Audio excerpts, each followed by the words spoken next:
Have you ever wondered how a single event can trigger a global catastrophe? In this case, we're talking about the assassination that started World War I. It was a warm summer's day on June 28, 1914, in the city of Sarajevo. A shot rang out, cutting through the air, and Archduke Franz Ferdinand of Austria fell, marking the beginning of what would become a global conflict of unprecedented scale. Archduke Franz Ferdinand was the heir to the Austro-Hungarian Empire, a considerable force in the tangled political landscape of Europe. His death sent shockwaves through the continent, setting in motion a series of events that would lead to the outbreak of World War I. But let's rewind a bit. To truly comprehend the magnitude of this event, we need to understand the backdrop against which it occurred. Europe at the time was a veritable powder keg. A complex web of alliances bound the major powers together, creating a delicate balance of power. The Austro-Hungarian Empire, the German Empire, and the Ottoman Empire, known collectively as the Central Powers, stood in opposition to the Triple Entente, composed of France, Russia, and the United Kingdom. Tensions between these nations were already simmering. Nationalism was on the rise, and territorial disputes were rampant. The assassination of Franz Ferdinand was like a match thrown into this volatile mix. Austria-Hungary, backed by Germany, declared war on Serbia, who was allied with Russia. This set off a domino effect as one by one, nations were pulled into the conflict due to their commitments to their allies. The world watched in trepidation as these events unfolded, heralding the start of a war that would last for over 4 years, and result in the loss of over 17 million lives. The assassination of a single man had become the catalyst for a conflict that would forever alter the course of history.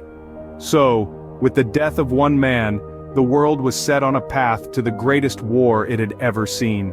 Once the spark was ignited, the flames of war spread rapidly. The world watched in apprehensive silence as Austria-Hungary, aggrieved by the assassination of their Archduke Franz Ferdinand, declared war on Serbia. This singular act set off a domino effect that would engulf the world in the most devastating conflict it had ever seen. Germany, bound by its dual alliance with Austria-Hungary, was quick to follow suit. The German Kaiser, Wilhelm II, saw an opportunity to assert Germany's place as a dominant world power, and did not hesitate.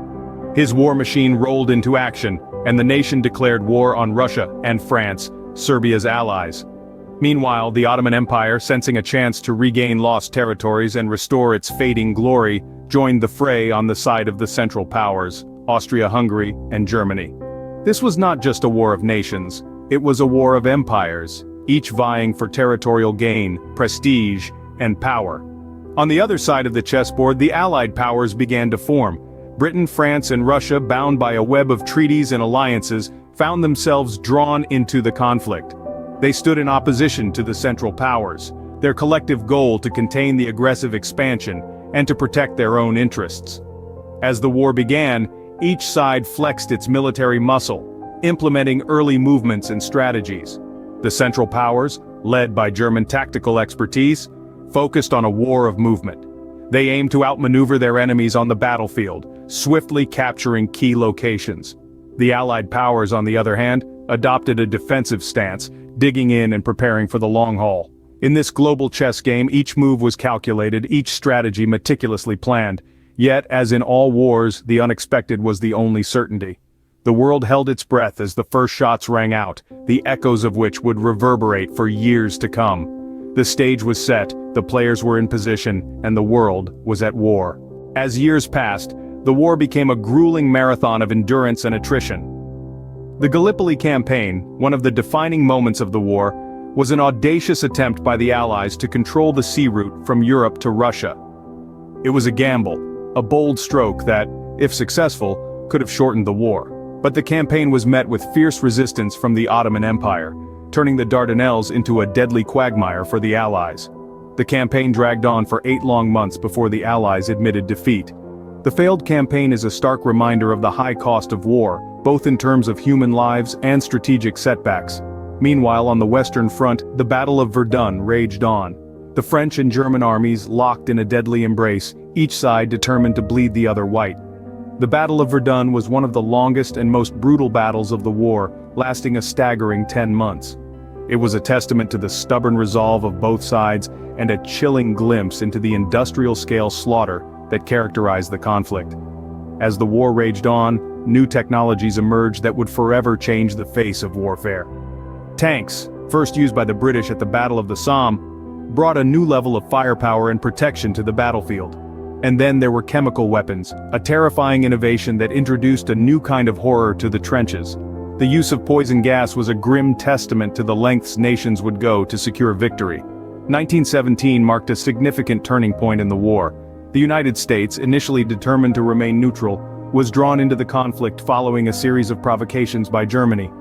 The entry of the United States brought fresh troops and resources to the beleaguered Allies, infusing them with renewed hope. With the entry of the United States, the tides of war began to shift.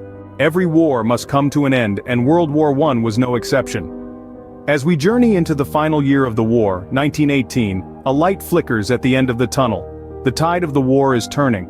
The Allied forces, comprising mainly of the United States, France, and the United Kingdom, are gaining momentum. They launch a series of successful offensives, pushing back the Central Powers, which include Germany, Austria-Hungary, the Ottoman Empire, and Bulgaria. The Central Powers are crumbling under the weight of war. Their armies are depleted, their resources drained, their morale is at an all-time low. The first to collapse is Bulgaria, surrendering in late September.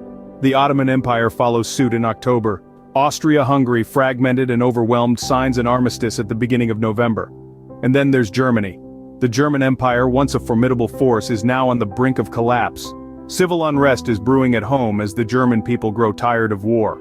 The German military is stretched thin and is rapidly losing ground. In early November, the German government enters into negotiations with the Allies. They hope for a fair treaty based on US President Woodrow Wilson's 14 points, a blueprint for world peace that includes the establishment of a League of Nations. After days of intense negotiations, an agreement is finally reached. On November 11th, in a railway car in the forest of Compiègne in France, the armistice is signed. The war is over. The conflict that engulfed the world for over 4 years, causing untold death and destruction, has finally come to an end. The signing of the armistice marks not just the end of the war, but also the beginning of a new era. An era of peace, albeit a fragile one. An era of rebuilding and learning from the past. An era of hoping for a better future. On the 11th hour of the 11th day of the 11th month, the guns fell silent. But what happens when the guns fall silent and the dust settles? In the aftermath of the Great War, the world was reshaped, physically and politically. The Treaty of Versailles, signed in June 1919, was the formal agreement that marked the end of World War I. It held Germany and Austria-Hungary, the Central Powers, responsible for the war, and imposed harsh penalties and territorial losses on them. But the treaty was more than just a peace agreement. It was a blueprint for a new world order. The creation of the League of Nations, an international organization designed to prevent future wars, was one of the treaty's key provisions. A brainchild of President Woodrow Wilson, the League represented a significant step towards a more interconnected and cooperative world. Yet, the treaty and the League had their flaws. Many felt the punishments imposed on Germany were too severe, sowing seeds of resentment that would later contribute to another world conflict. And the League, despite its noble intentions, struggled to maintain peace in the face of growing aggression in the 20s and 30s. But the geopolitical changes and political wrangling were just one aspect of the aftermath. There was a human cost, too. An entire generation was lost, with an estimated 9 million combatants and 7 million civilians dead. Millions more were wounded or left to deal with the psychological scars of the war. The Spanish flu pandemic, exacerbated by the war, claimed even more lives. The world had changed irrevocably. Empires crumbled, new nations were born, and the map of Europe was redrawn. Societies were transformed, with women stepping into roles previously held by men, and the seeds of social and political change were sown. The scars of World War I are still visible today, a century later. A reminder of our past and a lesson for our future.